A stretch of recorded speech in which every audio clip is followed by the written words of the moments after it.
보라매님들 반갑습니다. 오늘은 아이스아이라는 위성을 만드는 업체의 한국 지사장으로 계시는 전환기 지사장님 모시고 한번 싸 위성에 대해서 얘기를 나눠볼까 합니다.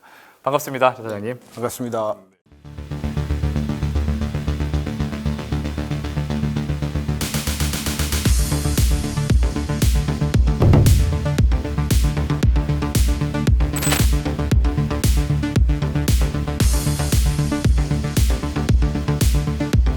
녹화하기 직전에 지사장님 얘기를 나누다 보니까 이 항공 우주 분야의 경력이 상당하세요. 어디서 어떤 근무를 하셨는지 좀 소개를 좀 해주실 수 있을까요? 암스트롱이 달에 착륙한 게 1969년인데 그때 이제 달을 껑충쭉 뛰어다니는 걸 보면서 저도 이제 항공 또는 우주에 대한 꿈을 키웠고 어쩌다 보니까 암스트롱이 졸업한 퍼듀 대학교에서 제가 공부를 했습니다.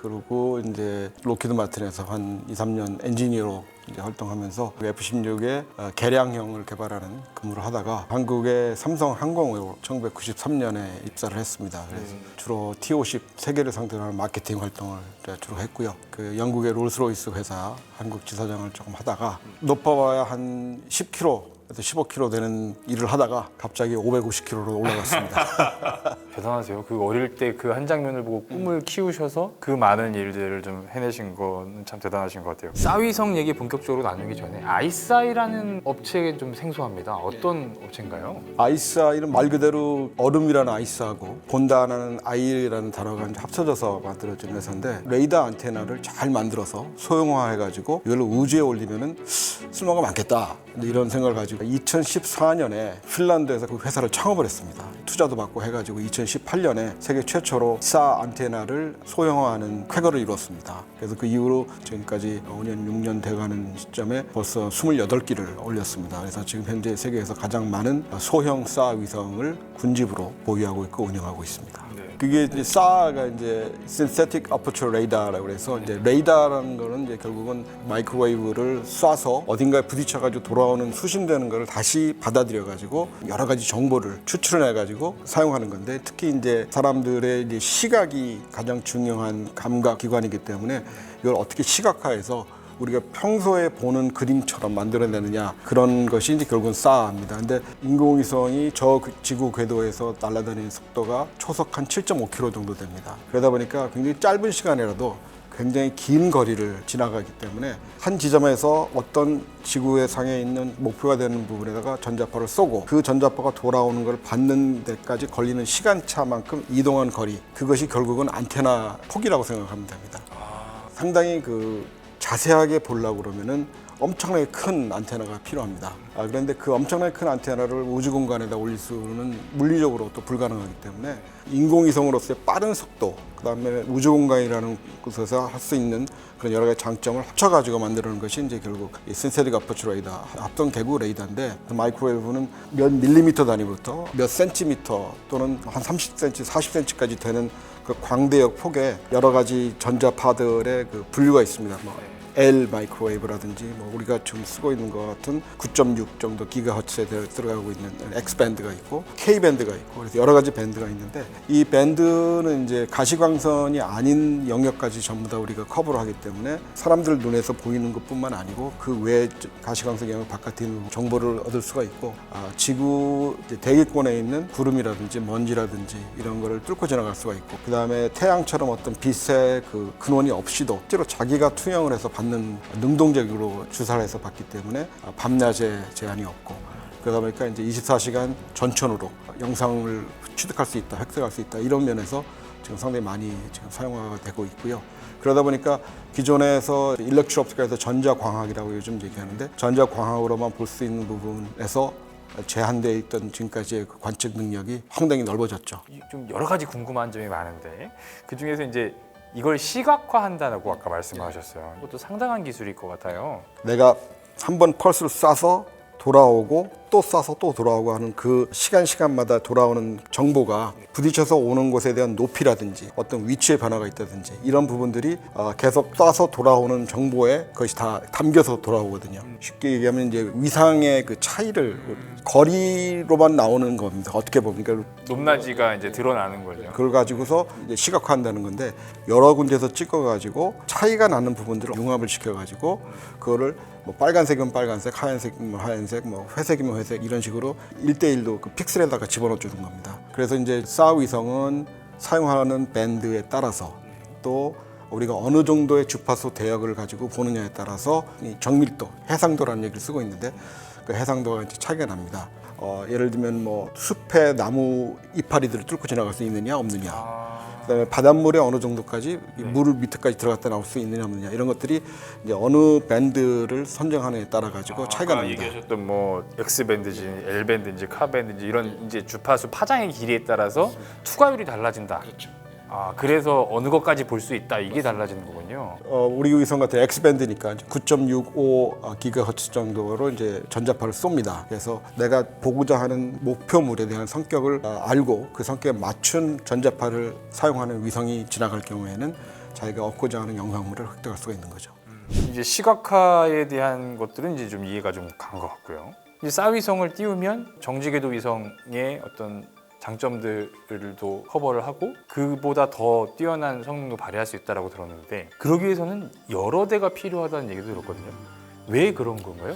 예를 들어서 뭐 미사일이 발사가 됐다든지 했을 경우에 미사일 불꽃, 플룸에서 나오는 그 인프라레드 이제 적외선을 탐지해낼 수 있는 IR 센서라든지 또 멀티스펙처럼 이제 초분광 카메라든지 이런 것이 여러 가지 정보 소스들이 같이 합쳐지면은 그 인텔리전트 퓨전을 한다고 그러는데 그 퓨전이 돼서 와야 사실은 정확한 그림이 그려지는 겁니다. 지금 말씀하신 대로 저 위에 수천 킬로미터가 올라가는 정지궤도에서 보는 시각은 같은 점을 계속 보고 있다는 장점은 있지만은 사처럼 움직이는 것에 따른 장점을 활용한 위성 같은 경우는 저 궤도는 한 200km부터 한 800km까지 그 선상에 있는 건데 그러면 90분마다 지구를 한 바퀴를 돌 수가 있습니다. 지구를 한 15바퀴 정도 하루에 돌 수가 있습니다.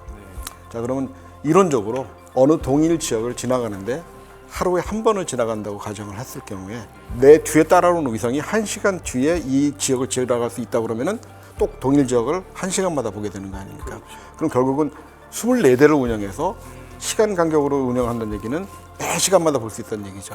그러면 매 동일 지역을 계속 봐야 되는 이유가 뭐냐? 그러면 이 동일 지역에 어떤 변화가 있느냐? 매 시간마다 오는 위성이 볼 수가 있기 때문에 여러 대가 있는 게 중요하고 그렇기 때문에 싸가 갖고 있는 장점을 극대화시킬 수 있는 겁니다. 그래서 지금 아이사는 모두 28대를 올렸는데 지구상에 있는 어느 업체보다도 많은 싸 위성, 이건 대형 싸, 소형 싸 다 포함해서 제일 많은 싸 위성을 보유하고 있고요. 그러다 보니까 여러 나라에서 지금까지 말씀드린 이러한 싸의 장점을 가장 현실적으로 실제로 바로 쓸 수 있는 그런 능력이 되기 때문에 여러 나라에서 관심을 갖고 있는 거고요. 또 우크라이나 이제 사태가 이제 전쟁이 일어남으로써 직접 우리도 하나 있어야 되겠다. 해가지고 우크라이나 정부도 이제 확보를 했습니다. 그래서 여기서 이제 그 시사하는 바가 가장 큰 게 이제 두 가지인데요. 첫째는 지금까지 위성이다 하면 대부분의 큰 나라에서 전략 자산으로 분류를 했었습니다. 이제는 우크라이나 전쟁에서 보여줬듯이 매일매일 전쟁을 하는 사람들의 입장에서 봤을 때 이거는 더 이상 전략적인 차원이 아니고 이건 내가 매일매일 필요한 전술 자산이다 이렇게 생각을 하기 시작한 거예요. 또 그러다 보니까 이제 우리나라도 상당히 연관된 그런 소유가 있지 않겠느냐 이제 국내외적으로 그렇게 생각을 하고 있는 것 같습니다. 그렇군요. 이게 뭐 싸위성에 대한 중요성 그리고 이제 전 세계적으로 아이사이의 위성이 많이 쓰이는 건 알겠는데 이제 앞서서 얘기하셨지만 아이사이 싸위성의 좀 특징들, 장점들을 조금 더 이제 좀 얘기를 해주시면 좋을 것 같아요. 제가 본 싸위성은 사실은 요거 한 판 정도의 뭐 한쪽은 태양광 패널이고 한쪽은 이제 합성 개구 쪽으로 만들어서 여러 개를 올리는 뭐 이제 그런 형태들의 이미지들을 좀 봤었거든요. 지금 이제 예를 드신 위성의 스타일은 지금 우리나라에서 이제 국가연 주도를 하고 있는 사업이 있습니다. 잘 알려져 있는 사업이고 그 사업에서 지금 그 지상 검증 체계로서 만들어놓은 이제 그런 시스템인데 크게는 맞습니다. 이렇게 싸 위성이라는 것 특히 이제 이런 본체가 있고 그 다음에 전력을 만들어낼 수 있는 태양광 패널이 있고요. 그 다음에 실제로 전자파를 생성해서 쏘고 받아들이는 안테나 부분이 있습니다. 이제 이런 예를 들게요. 이렇게 있으면 이제 이 안에 위성이 본체가 있고 여기가 태양 패널이고 이 뒤가 이제 페일로드 안테나로 치자 이거죠. 그럼 이제 지금 말씀하신 그런 모델은 이렇게 생겼고요. 저희 같은 경우는 이렇게 생겼습니다. 이 안테나 부분에 있어서는 우리 같은 경우는 Phased Array 안테나로 해서 이제 위상 배열 안테나라고 합니다. 그래서 그거는 조그만 그 전자 칩이 있어요. 그래서 이 칩이 실제로 전자파를 발생을 시키고 또 돌아오는 전자파를 수신할 수 있는 그런 칩들이 쭉 있습니다. 각 칩의 간격의 차이에 따라서 위상 변화를 시킵니다. 그래서 발사할 때 얘가 발사하는 위상하고 그 다음에 발사하는 위상의 시간차를 줍니다. 그러다 보니까 어떤 일이 생기냐면은 그냥 쭉 나가는 게 아니고 저쪽을 바라면 빔을 저쪽으로 올릴 수가 있습니다. 그게 이제 그 빔포밍이라고 그러는데 그 빔포밍을 할 수 있는 것이 위상 배열 안테나입니다. 그 다음에 저희 같은 경우는 태양을 바라볼 수 있게끔 태양 동기 궤도로 돌고 있습니다. 그런 다음에 계속 태양을 보면서 그럼 발전은 계속 이제 그다음에 이 부분이 이제 안테나가 돼가지고 실제로 위성을 틀든지 아니면은 위성 틀은 것과 합쳐서 조합으로 이뤄서 빔포밍을 함으로써 지금 여러 군데를 여러 각도로 볼 수 있는 그런 가능성이 있습니다. 이 위상 배열 안테나는 이제 말씀드린 대로 칩을 전기를 써가지고 쉽게 얘기하면 칩을 달궈서 거기서 파가 나가는 거거든요. 그런 측면에서 봤을 때 상당히 많은 열이 발생합니다. 그다음에 특히 이제 우주 같은 환경에는 내가 태양을 보고 있는 면은 수백 도로 뜨겁고 그 반대편은 마이너스 수백 도로 차단 말이죠.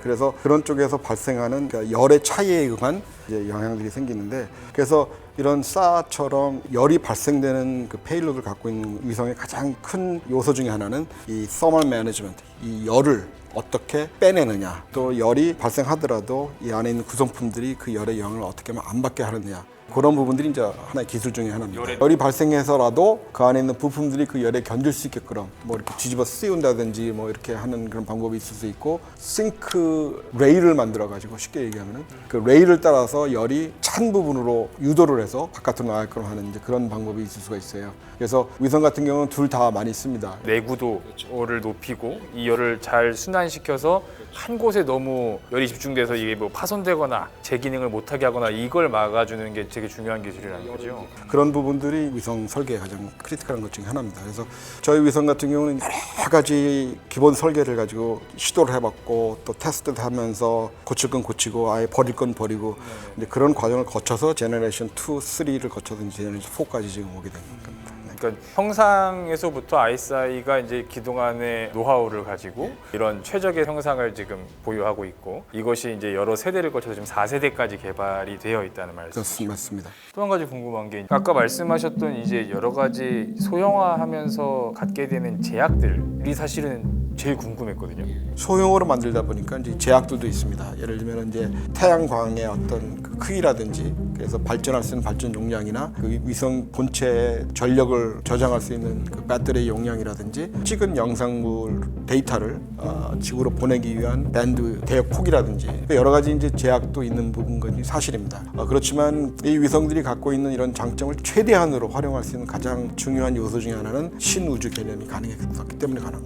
그것이 뉴스페이스인데 뉴스페이스 개념은 빨리빨리 주변에서 이 가능한 제품들이나 가능한 그 부품들을 모아가지고 내가 구현하고자 하는 그 아이디어를 빨리빨리 만들어서 일단 올려보는 겁니다. 그러다 보니까 올릴 수 있는 그 킬로그램당 단가도 엄청나게 발사 비용도 줄어들고 거기다가 이제 위성 자체 만드는 것도 가능하면 싸게 만들고 하다 보니까 이제 여러 가지를 빨리 만들어서 싸게 올릴 수 있는 그런 시점이 된 거죠. 그러니까 그거를 소형 위성 분야에서 처음으로 이제 현실화시킨 게 이제 아이사입니다. 그러다 보니까 이제 주변에 투자를 받는 입장에서도 더 많은 투자금을 받아서 할 수가 있는 게 선순환이 되고 있는 거죠. 기술 자체는 비약적으로 발전을 해서 지금 계속 발사하는 건 제너레이션 3, 제 3세대 위성이고요. 그다음에 이제 제너레이션 4에서 4세대 위성도 개발이 거의 다 끝났습니다. 세대마다의 특성들도 좀 있을 것 같아요. 3세대와 4세대는 어떤 차이가? 젠 3가 이제 600MHz 대역폭으로 올라갑니다.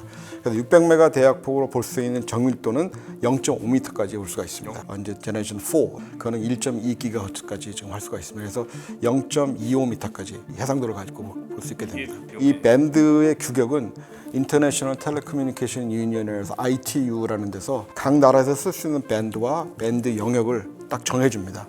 그래서 위성업체가 기술적으로 9.65GHz에서 양쪽으로 쓸 수 있는 가장 큰 대역이 1.2GHz입니다. 여기까지 하고 여기까지요. 그러니까 이거 바깥으로 나가게 되면 이제 더 이상 X밴드를 쓸 수가 없는 거예요. 근데 1.2GHz를 밴드 폭을 가지고 실제로 운영하려고 그러면은 아까 말씀하신 대로 전력의 발전 용량이라든지 그다음에 데이터 처리 용량이라든지 이런 것들이 굉장히 차이가 나게 됩니다. 그래서 모든 위성 업체들은 처음에 시작할 때는 조그만 밴드역부터 시작합니다. 제일 처음에 우리도 150MHz로 시작했습니다. 한번 쏴서 수신해 가지고 영상이 되나? 한번 보자 라고 이제 올린 거예요. 근데 처음에 올렸는데 잘 됐어요. 150. 그 다음에 바로 이어가지고 우리가 이제 300MHz, 299MHz 대역폭으로 이제 올리기 시작했습니다. 그게 이제 Gen 2, 세컨 제너레이션이고 이 대역폭이 어느 정도냐에 따라 가지고 우리가 실제로 볼 수 있는 정밀도, 해상도를 정해줍니다. 그 대역폭이 이제 커지면 커질수록 정밀도가 더 높아진다는 얘기죠. 네, 그러면 지금 실제 올라가 있는 광학 위성의 정밀도에 비하면 어느 정도라고 비교할 수가 있을까요? 우리가 일반적으로 알려지지 않은 어떤 첩보 위성이나 군사 위성 같은 이제 미국의 뭐 큰 로키드나 레이스원이나 이런 회사들에서 만들어서 하는 위성들은 소문에 뭐 이런 얘기도 있잖아요. 뭐 자동차 번호판까지 보고 무슨 뭐 신문에 뭐 이렇게 헤드라인까지 볼 수 있다 볼 수 있는데 사실은 그건 조금 이제 과장된 것 같고 지금 한 15cm에서 20cm 정도까지는 군사 위성들이 다 볼 수 있지 않느냐 이런 얘기들을 하고 있습니다. 이제 우리 위성을 포함해서 아까 1.2GHz로 쓸 수 있는 위성의 기술적인 한계는 0.25m. 이게 어차피 국제기구에서 밴드 폭을 정해놨으니까 그 이상으로 정밀해지기는 사실상은 어려운 상황인 거네요. 근데 중요한 거는 그 정밀도라는 거는 결국은 영상으로 만들었을 때 얼마나 많은 다른 노이즈를 걸러내고 그렇죠. 불필요한 정보들을 걷어내고 좀 더 깨끗한 그렇죠. 네. 그래서 정밀도와 선명도가 같이 들어가야 되는 부분입니다. 그래서 그 부분을 기술적으로 얼마만큼 하드웨어적으로 솔루션으로 만들어낼 수 있냐 플러스 소프트웨어적으로 후처리를 해서 그걸 만들어낼 수 있냐 이게 두 개가 겹치게 되면은 광학위성 못지않은 정밀도를 지금 보일 수 있다 이렇게 말씀을 드릴 수 있겠습니다. 사실은 이제 이런 정보라는 것은 지금 뭐 북한의 위협이 나날이 증가하고 있는 그런 상황에서 실질적으로 내가 어떤 액션을 취할 수 있는 행동을 취할 수 있는 그런 정보가 올라와야 되는 거고 아까 말씀하신 대로 얼마나 내가 원하는 시점에 내가 원하는 지역을 내가 원하는 장비를 볼 수 있느냐라는 것이 자주국방 이런 것이 이게 가능할 수가 있는 건데 어느 나라는 이거 모든 걸 전부 다 내 혼자 힘으로써 내가 다 해야 되겠다라는 건 사실 어떻게 보면 욕심일 수가 있고 또 굳이 그렇게 해야 되느냐라는 생각도 드는 면이 있습니다. 그래서 사실은 쥐를 어떻게 잡느냐가 중요한 것이지 꼭 하얀 또는 까만 고양이로만 잡아야 되느냐는 아니지 않겠습니까? 그래서 우리가 가용할 수 있는 자원과 자산 상당 부분은 같이 협의를 통해 가지고 협력을 통해서 같이 갖고 오는 것이 중요하지 않나 이런 생각을 해봅니다. 옛날에 한국에서 F-16 갖고 그렇게 했듯이 필요한 우리 위성도 연어 생산까지 할 수 있게끔 도와주겠다. 한국과의 전략적 제휴라는 차원은 그런 시각이 될 수가 있는 거죠. 이 눈밭에 길을 누가 먼저 냈느냐가 상당히 중요한 부분이거든요.